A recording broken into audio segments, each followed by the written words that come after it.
This is an important chapter simply because hypertension does not come by itself typically. There's more frequently other comorbidity diseases that are along with it, and so it'll be important for exercise programming recommendations and also exercise testing.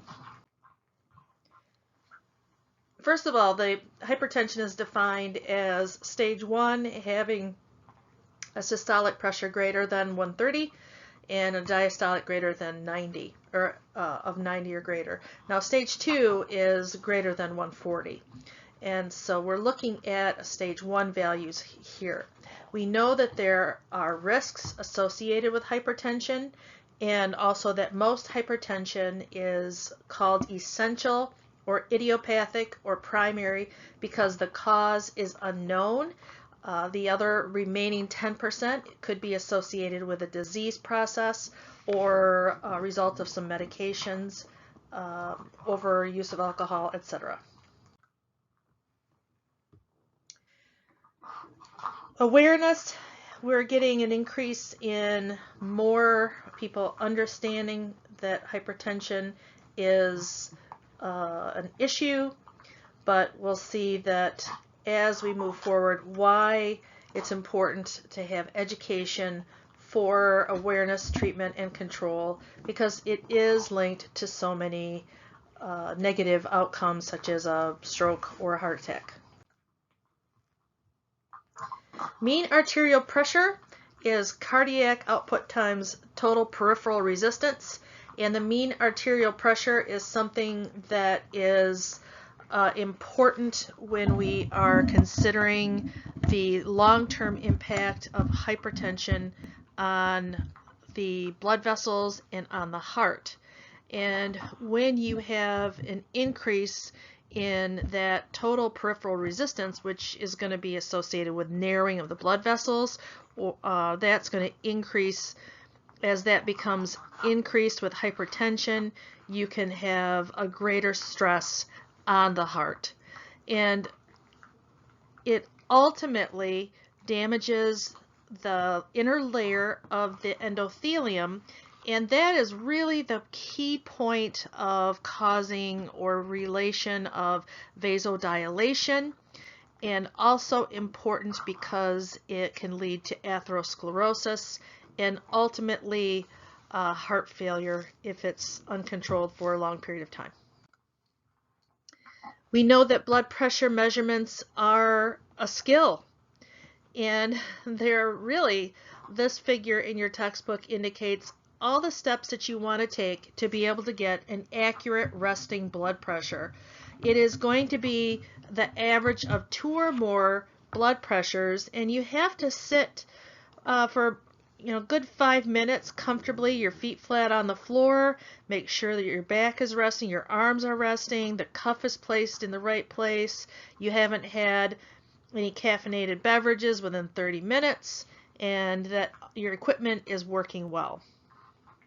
I know when I go into my doctor appointment and I sit down, I try to make myself be able to sit carefully, and then when she says, well, come up on the table and I'll take I'll measure your blood pressure, I'm saying, no, why don't you just take it right here, just to make sure that it's an accurate assessment. And so it's difficult to get that accurate assessment because we're in and out of doctor appointments so quickly, but there is a specific process of getting an accurate measure. Hypertension typically does not have any signs or symptoms, so it's known as a silent killer. However, if somebody has what's known as a hypertensive crisis, and that's when you have a rapid, sudden, severe increase in blood pressure, and that can lead to a heart attack or a stroke or other life-threatening, some other life-threatening occurrence, a person will have some sensations of headache, dizzy, chest flutter, nosebleed, blood in the urine, and blurry vision. And this is often caused by either an adrenal gland tumor, pheochromocytoma, some sort of medication interaction, a head injury, preeclampsia during pregnancy, or some sort of drug-induced cause, and you'll have these impact on these key organs, the heart, the kidney, the retina, the arteries, and the brain, and those are your symptoms that are going to occur. As you look at the questions during the subjective history component, the portion, the types of questions or investigatory information that you want to find out about is going to be related to lifestyle and behavior choices. So the components that are part of the history of diet, physical activity, caffeine, tobacco, medications, those kinds of components, questions are going to be important to ask. To get an accurate blood pressure reading, you need to have, it needs to be done over a couple measurements in a couple different settings. And there has to be, real key is that a person needs to be seated for at least 5 minutes and refrain from a variety of stimulants, which would be caffeine, smoking, and recent exercise. The gold standard is ambulatory blood pressure. So you're practicing oscillatory when you listen. The ambulatory means that the blood pressure is measured throughout the day. There's a cuff that a person wears, and it assesses the values throughout the day. And here you see the difference that you will have in the home blood pressure, the clinic, home blood pressure, daytime, nighttime, and 24-hour ambulatory. And you'll see that you've got a difference through all of those. And that's what a physician will take into consideration when they are assessing or evaluating a person's blood pressure. When an individual is first identified as having hypertension, some laboratory tests will be done to identify potential impact of vital organs like the heart. If there's hypertrophy, for example, a baseline echocardiogram, the blood chemistry is going to give some information about the impact of vital organs, as well as the hematocrit and urinalysis. Additional lab tests may be performed as well, and you'll see that there's some blood glucose and diabetes-related measures, renal measures, and cardiovascular measures. The exercise testing is done based upon the recommendation by a healthcare provider, and they will determine if there are, if there is a reason for assessing the blood pressure response to exercise. Might want to look at risk factors. Also, might be able to see what the person's capacity is as well. Is a medical evaluation or exercise test necessary? Well, if somebody has hypertension or are prehypertensive and they're under control and they have no symptoms, no disease, they don't need to be evaluated.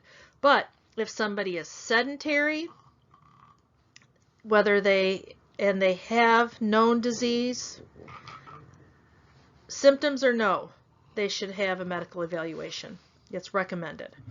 If they're physically active and they've controlled hypertension or prehypertension, no signs and symptoms, although they have known disease, if they want to increase vigorously, they should. If they are physically active and they're symptomatic, they should stop exercise and they should be assessed. The guidelines are basically if somebody has, with American College of Sports Medicine, if they are stage 1 then they really need to be consulted with their physician. If they're stage 2, they should before it's recommended, but if it's stage 2, they really should. And if somebody has a blood pressure greater than 200 or diastolic greater than 110, the likelihood of performing that exercise test is really a decision that a physician will want to make. Different medications that are used for treatment of hypertension. There are diuretics, and what diuretics will do is decrease the load or the volume that the heart has to pump, which is going to decrease the resting blood pressure. It's one of the first step medications to take.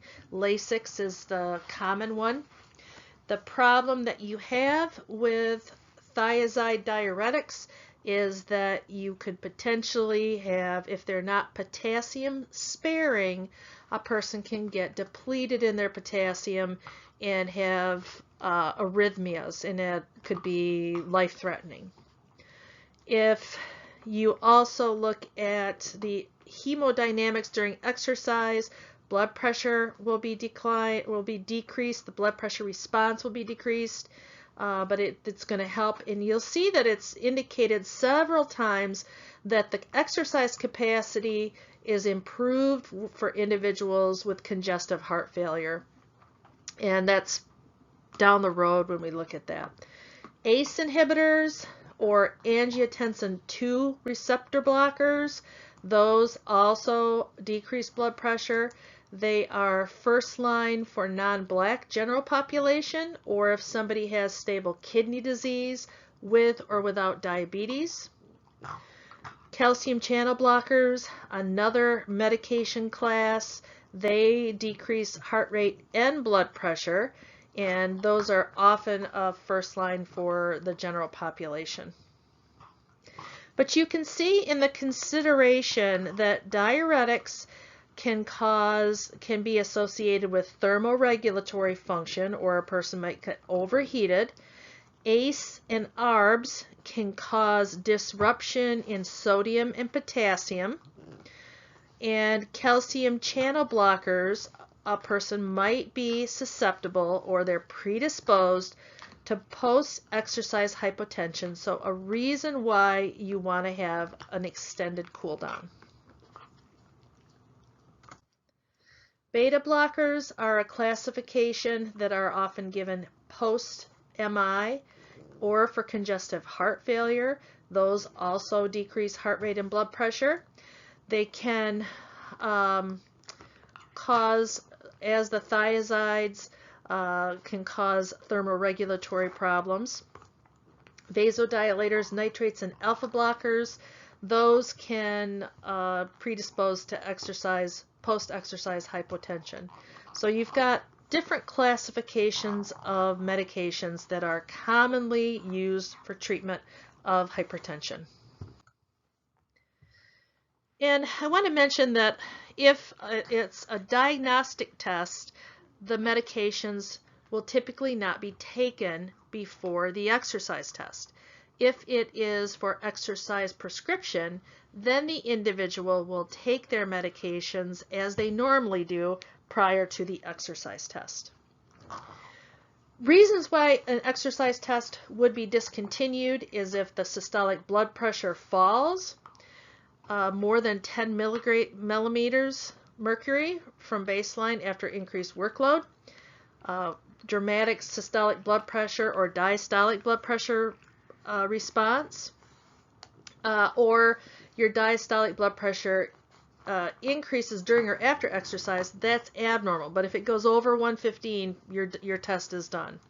If somebody does have an exaggerated blood pressure response to max tests, it could be an indication that they'll later be hypertensive.